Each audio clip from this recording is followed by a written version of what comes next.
Well, as you know, Colin's winds continue to churn all that warm water in the Gulf. Waves have been hammering Woody's waterfront restaurant in St. Petersburg today.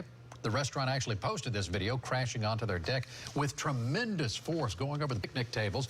Also, some intense flooding in Gulfport today. This is what it looked like just a few hours ago. You see a guy there getting around in his kayak. Another fella here trying to ride his bicycle through the floodwaters. A lot of water out there today. And right now, Tampa Mayor Bob Buckhorn is giving an update on the storm. We want to take a listen into this live press conference. Have been barricaded. To date, we have already filled 13,910 sandbags.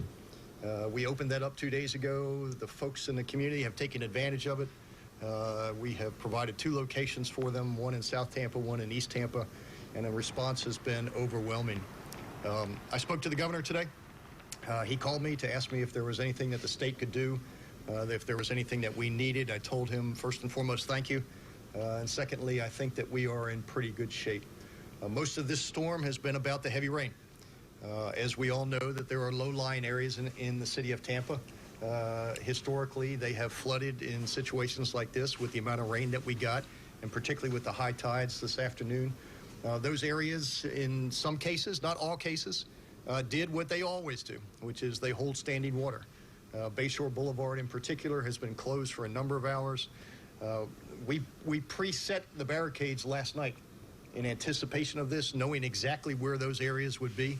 And so all of those barricades were preset, so once the storm started rolling through and the tide started coming up, we could get those barriers out before people got into problems. So far, it has been relatively seamless.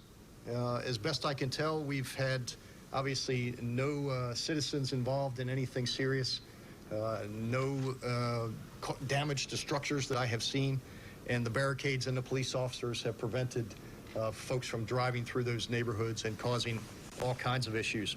We have a number of places in the city that are still closed and will probably be closed for the remainder of the evening. We still anticipate a lot of these gusts coming through.